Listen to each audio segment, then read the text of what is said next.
Le quiero dar la bienvenida a esta hora a nuestro espacio, Juan Carlos Díaz Granados, columnista de Diario Expreso, también exdirector de la Cámara de Comercio de Guayaquil. Gracias por estar con nosotros, bienvenido. Muchísimas gracias por la invitación, siempre es un gusto estar contigo y con toda la audiencia de Teleamazonas. El gusto es nuestro para poder analizar lo que está pasando dentro de esta crisis energética. Y sí quisiera tener su primera impresión, Juan Carlos, del anuncio que hizo el gobierno ayer. Ya a partir del viernes, al menos hasta el 20 de octubre, no tendremos estas 10, 11 horas de corte de energía, sino 6 horas aproximadamente en el país, divididas, pues sí, eso sí, por intervalos, pero se reduce el tiempo sin luz. Claro, lo ideal es que ya no existan cortes de energía, que adoptemos un modelo de liberalización del mercado energético, porque evidentemente el modelo actual ha fracasado. No tenemos energía eléctrica, es positivo que se reduzcan los cortes, de alguna manera podemos retomar nuestras vidas, nuestros negocios, pero el Ecuador requiere seguridad energética. Es decir, la Constitución de la República del Ecuador desde el 2008 habla en muchos artículos sobre la soberanía energética, que está muy bien establecer las políticas energéticas, pero evidentemente las políticas energéticas que han sido determinadas no han funcionado porque la realidad es que hoy no tenemos energía y es muy difícil producir en el Ecuador y en términos generales vivir en el país. Y ahí quiero hacer un recuento histórico sobre lo que tenía Guayaquil. Guayaquil tenía una empresa privada que se llamaba Emelec. Emelec era una concesión a una empresa americana que empezó alrededor del año 1925 y me parece que duró 80 años. En ese lapso, Guayaquil jamás sufrió cortes de energía eléctrica. Y a mí me llamaba mucho la atención cuando me iba a otros lugares del Ecuador que existieran esos cortes. Entonces, para un guayaquileño eso era inadmisible y eso permitió además que Guayaquil se desarrolle como un motor económico del país. Entonces, tal vez recordar estos modelos o casos de éxito para implementarlos en todo el país, porque esa situación beneficiosa para la ciudad cambió en el momento en que no renovaron la concesión a Emelec y nos tuvimos que interconectar como ciudad al servicio energético público. Pero hoy, para acabar con ese monopolio, más aún con lo que usted ha señalado, que el sector público ha fallado, va a requerir de un cambio también de la estructura jurídica actual. Habría que empezar por ahí para dar paso nuevamente quizás a esta inversión privada y a que se acabe con este monopolio del Estado. Así es, porque esto de la soberanía energética, que ha sido un principio tal vez muy cacareado, pero que ha tenido pocos resultados, ha mostrado su fracaso, ha mostrado que la política debe cambiar, ha mostrado que debemos hacer una modificación, como usted bien dice, de la estructura legal para que se liberalicen los mercados de energía y puedan venir más inversionistas privados de todo el mundo a invertir en el Ecuador. Pero si vienen esos capitales extranjeros, imaginemos que se da paso a eso, ¿hacia dónde apuntar? ¿Generación, distribución? A todo. A todo es que se requiere, según un estudio de la Universidad de San Francisco, dice que tenemos 1000 megavatios por hora en déficit y que el plan de maestro de electricidad no se cumplió durante los años 2018-2022, es decir, no hubo mantenimientos, no hubo inversiones mínimas, no hubo formas de desconcentrar el riesgo de la energía hidráulica y por lo tanto hoy estamos en la situación que se tiene que invertir en el Ecuador 10.500 millones de dólares hasta el 2032 que el Estado no tiene. ¿Pero y cuál debería ser la figura? ¿Concesión, privatización? Veamos el caso de Emelec, es un caso de éxito que se puede replicar en todo el país. Tal vez no hablemos de privatización porque eso genera un... Asusta esa palabra a algunos. Sí, en el Ecuador no le gusta esa palabra, además estamos donde estamos por un tema ideológico netamente, es decir, es un tema de mantengamos un monopolio del Estado en el que no participe el sector privado y se le dificulte todo a través de diferentes tipos de permisos para poder obtener los títulos habilitantes, para poder autogenerar. ¿Pero a quién le beneficia tener o mantener ese sistema ideológico que se convierte en un gran problema para todo el país? Y hoy pues se prevé tener una repercusión incluso en el panorama electoral. A pocas personas, a funcionarios de mandos medios, que le dicen, si usted quiere invertir en el Ecuador, invierta y después de X número de años regresa con rodilleras a renovar este permiso o este título habilitante. Lo mismo para la autogeneración. La autogeneración también necesita un título habilitante y se necesitan permisos ambientales que toman alrededor de 5 años poderlos conseguir, que está muy bien, por ejemplo, eso de los permisos ambientales, porque tampoco la idea es contaminar, pero no pueden tomar 5 años en aprobar un proyecto para poder generar energía, comercializar o distribuir.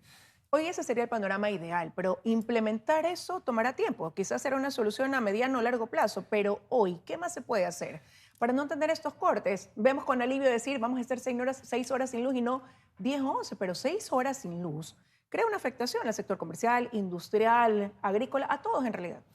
Creo que debemos tener un sentido de urgencia.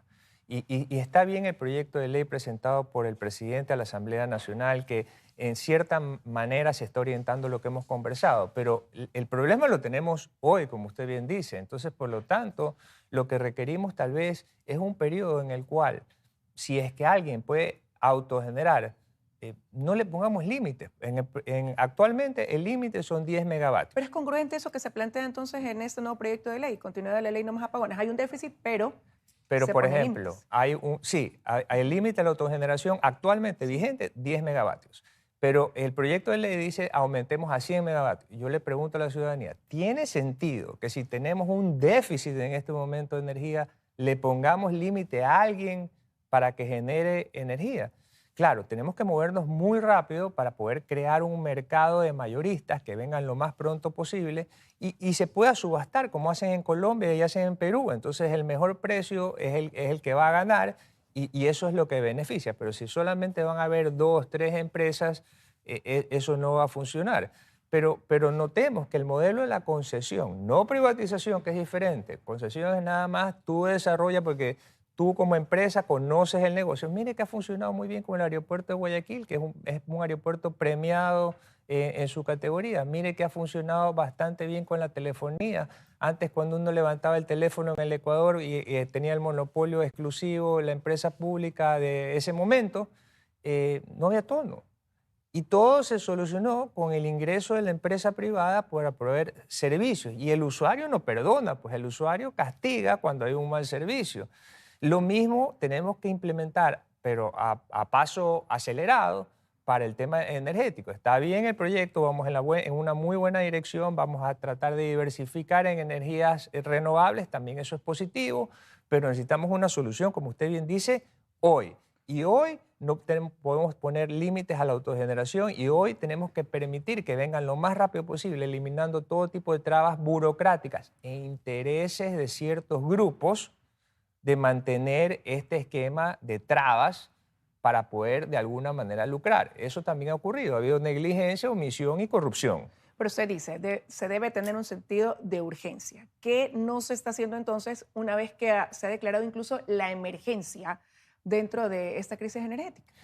Yo veo que el gobierno nacional ha actuado bastante bien, tomando en consideración que realmente este es un problema heredado, que lleva décadas como consecuencia de un modelo estructural que ha mostrado su colapso en este momento. Claro, pero el cuestionamiento ahí también es si se actuó dentro de los tiempos, porque se hablaba de un fuerte estiaje. Ya en abril, cuando tuvimos estos apagones, ya se anticipaba que íbamos a tener un estiaje fuerte que ahora el gobierno también ha señalado se adelantó y está siendo más agresivo quizás de lo que se pensó. Sí, hay que ponerle el acelerador, por ejemplo, a traer esa segunda barcaza que entiendo que anda por Panamá en este momento, y hay que ponerle el acelerador también a la apertura a la inversión privada para que vengan lo más pronto posible. Fíjese usted ciertos detalles. En la ciudad de Guayaquil hay ciertas polos de desarrollo en este momento que son muy interesantes. El área del Policentro, que tiene proyectos inmobiliarios de desarrollo residencial y de oficinas, que es el nuevo modelo de construcción. Lo mismo vía la costa y lo mismo en la parte de Puerto Santana, el Cerro Santana. Esas subestaciones, cuando estos proyectos estén listos, no van a tener capacidad para producir esa energía. Y entonces el sector privado, porque son empresas mixtas en las que participa el sector público y también el sector privado dice, yo pongo mi parte para poder ampliar la capacidad de generación de la subestación. Y el sector público dice, pero es que yo no tengo plata. Y entonces es el perro del hortelano, ni comes ni dejas comer, y entonces ese tipo de cosas hay que destrabarlas inmediatamente. No se necesitan esos grandes y monumentales proyectos hidroeléctricos que nos vendieron y que nunca funcionaron al 100% y que concentraron todo el riesgo de generación en la energía hidroeléctrica y además en la cordillera oriental. Nada está en la cordillera occidental con otro régimen de lluvias. Entonces, tenemos que empezar a pensar estratégicamente para solucionar esto de aquí. Y como usted bien dice, en este momento, que venga lo más rápido posible la inversión extranjera, que pueda hacer subestaciones que no necesitan ser gigantescas, que se reactive el tema de Electroquil, por ejemplo, que era una generadora para la ciudad que tuvo ciertos inconvenientes con los accionistas. Bueno, que todo eso se vaya resolviendo, que lo que no estaba mantenido funciona en este momento al 100%, ya no podemos seguir llorando sobre la leche derramada, veamos al futuro, el futuro del Ecuador siempre va a ser próspero. Pero entendiendo que no podemos depender solamente de esperar a que llueva. No podemos, es decir, cuando había Emelec no importaba si llovía o no, o si había viento o no. Y esa es otra cosa que también nos tenemos que plantear. Los países desarrollados no tienen tanta dependencia en la energía renovable. Entonces, yo sí quisiera que el Ecuador desarrolle más proyectos de energía renovable, pero sí hay que dejar eso también sobre la mesa. Es decir, no debemos descuidarnos que una cosa es lo que dicen y otras cosas es lo que hacen. Gracias, Juan Carlos, por haber estado esta mañana con nosotros con su análisis. Muchísimas gracias, Liz. Un gusto. Que tenga un buen día. De esta forma ya estamos concluyendo esta emisión de Noticias Milton y amigos. Así es, Liz. Nos vemos mañana y también contigo al mediodía, conmigo en la noche. Así será. Ya vienen las noticias de la comunidad.